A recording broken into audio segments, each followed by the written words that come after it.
I am Leonard Patterson. When I was a young man, only 23 years old, I joined the Communist Party.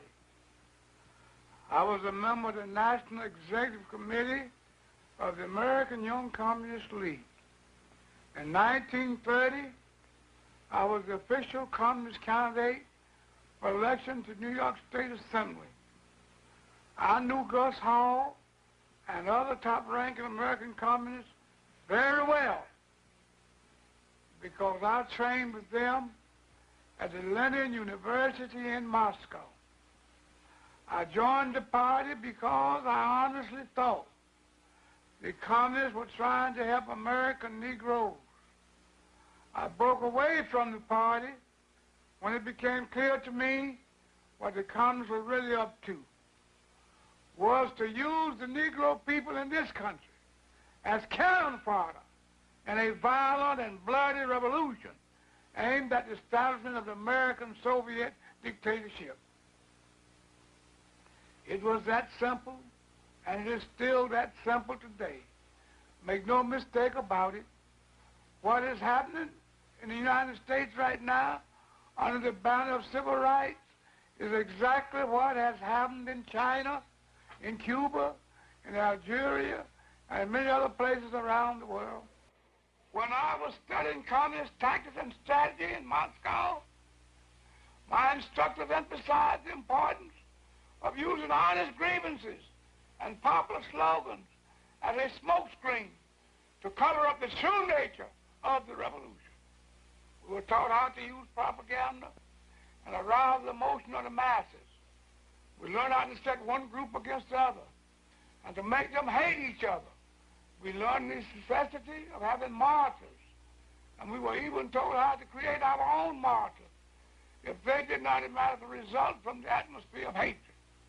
We were taught the importance of getting large masses of people into the street for marches and demonstrations. And finally, we were instructed in ways to take off riots and make them spread and to keep them going. When I returned to the United States, I was immediately given practical training. I participated in so-called nonviolent demonstrations that were deliberately calculated to irritate white people into violence against us. I personally was in charge of organizing a march on Washington to dramatize the Scottsboro Boys case. In New York, about 1935, a Negro boy was reported killed by the owner of a store while in the act of stealing some merchandise. Communist Party headquarters decided to make a march out of the boy. So we went right to work, putting out handbills and holding open air meetings. In less than a half hour after we started, there was a race riot on 125th Street, complete with smashing windows of white storekeepers, looting, and all the rest. I'm not speaking of things I read about. These are things I personally participated in. I'm Julia Brown. For 9 years, I was a member of the Communist Party, serving as an undercover agent for the FBI. During that time, I learned that the communist conspiracy had been planning and working for years to bring violent revolution to America. It was to be a communist revolution, but the great majority of the American people would not be allowed to realize that until it had already happened. If all goes according to the communist blueprint, Americans will believe that the chaos and violence has something to do with civil rights. Our enemies were quick to find our weakest point for their attack. They knew that racial differences could provide them with an excellent wedge to divide our people. Their strategy simply has been to keep hammering on that wedge, to drive it deeper into our social structure, to open all wounds that have long since healed, and deliberately to create new ones wherever they can. Now, this doesn't mean that there isn't a legitimate need for the advancement of civil rights for many of our Negro citizens. Of course, there is a need there. Otherwise, communist agitators posing as civil rights leaders could never hope to enlist massive support for their schemes. The aspirations of Negroes for full equality were not created by communists, but they are used by communists in such a way that idealistic Americans of all races can be tricked into implementing the communist blueprint for revolution. Having been on the inside of the Communist Party, it's easy for me to recognize this revolutionary agitation in disguise.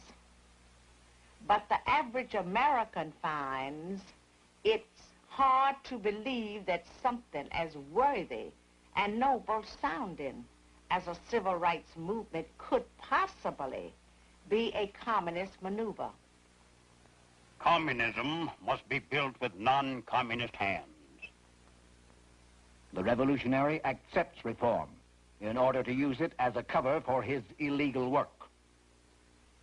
By concealing the true communist objectives behind appealing slogans and pretended humanitarian goals, the conspirators are able to dupe hundreds of uninformed opportunists and misguided idealists into supplying the non-communist hands needed in the overthrow of this republic.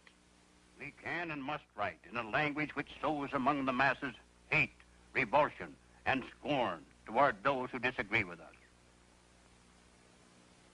Members and front organizations must continually embarrass, discredit, and degrade our critics. When obstructionists become too irritating, label them as fascist or Nazi or anti-Semitic. Constantly associate those who oppose us with those names which already have a bad smell. The association will, after enough repetition, become fact in the public mind.